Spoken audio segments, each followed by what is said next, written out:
24 hours ago, Prime Minister, you were putting the final touches to the form of words relating to the backstop agreement. And then 24 hours later, here we are with comments by your Foreign Secretary undermining the importance of the issue of the backstop and the whole issue of the border with Northern Ireland. Doesn't that sort of put to the sword any idea of a sort of cabinet unity on Brexit and specifically on this issue? No, the government was agreed on the backstop proposal that we put to the European Union. This is about the future border between Northern Ireland and Ireland. We don't expect this backstop to come into play, but it's there in case our future relationship, our future customs arrangements can't be into place on the 1st of January 2021.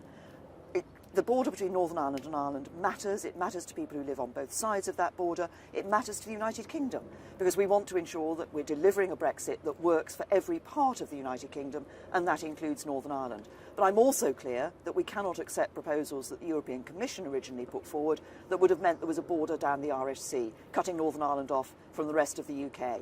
I want to deliver Brexit, and I want to deliver it for the whole of the United Kingdom. But every time you want to deliver Brexit and seem to move forward, one of your own cabinet colleagues seems to undermine you and hamstring you in moving forward.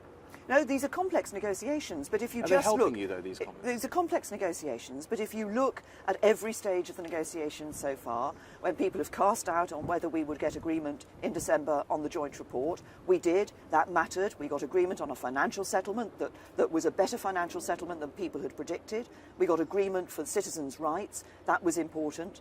Before March, people said we wouldn't achieve the implementation period that business particularly wanted to give them certainty. We achieved that. Now we're moving on to finalise the withdrawal agreement, but also to our future relationship. And that's important because this is about the prize that is there for people of a Britain, a United Kingdom that is in control of its money law and borders, has those better trade relationships around the rest of the world, and that's about prosperity and success for Britain in the future. But one thing is, having agreement with the EU and taking back control from the EU, as the saying goes, but you're not in control of your cabinet colleagues. I mean, when you have your Foreign Secretary saying that he thinks that Donald Trump would do a better job of delivering Brexit, where does that leave you? Well, look, there are strong views. Boris has strong views in Brexit, but so do I. I want to deliver Brexit for the British people, and I'm determined to do exactly that. And that's what I'm getting on and doing. And that's what you'll see next week in the House of Commons when we have the EU withdrawal bill back to the House of Commons with Lord's amendments. We'll be dealing with those. That's what you'll see when I go to the June European Council. And why people want to see this happening, because there is that brighter future for Britain outside of the European Union, in control of our money laws and borders, able to do trade deals around the rest of the world, bringing prosperity and jobs to people in the UK. But you've got a Foreign Secretary almost flirting with, undermining you openly. You've got a Brexit Secretary flirting with resignation.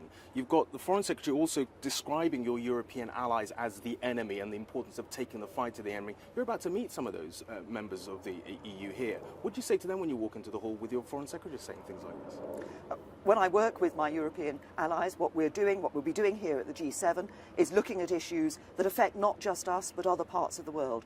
Crucial issues like looking at some of the issues around security for us all around the world. Looking at issues about what we do on oceans and our environment for the future. When we sit down in the European Council and we also talk about issues, how we can deal with the malign activity of Russia, how we can ensure that we're seeing that greater prosperity for people across the whole of Europe. And yes, how we can ensure that we get a Brexit that delivers for the British people, but I've always said that the Brexit deal that delivers for the UK will also be a good deal for the rest of Europe. And I fully understand the agenda that you're going to negotiate with all of your sort of colleagues, but the fact is when you walk into these negotiation halls, those other leaders will look at you and saying, here is a Prime Minister that is being undermined by her own cabinet colleagues and, them paying no price. That must weaken your negotiating strength and position. As we go into these negotiations, which are complex, nobody ever said this was going to be easy, but if you look at what happened before December, people said we wouldn't be able to negotiate that joint report, to get that financial settlement, to get the rights for citizens, both of Europe, the EU27 who are in the UK, and the UK citizens who are living in EU27 countries. People said they cast doubt on whether we could achieve the implementation period for business. We did both of these. Now we're looking ahead to negotiating what that future relationship is going to be. The government has put forward our proposal for this backstop to deal with the Northern Ireland border issue, and I'm determined to deliver on Brexit for the British people. That's what people want. They want it because they want to see a brighter future for Britain.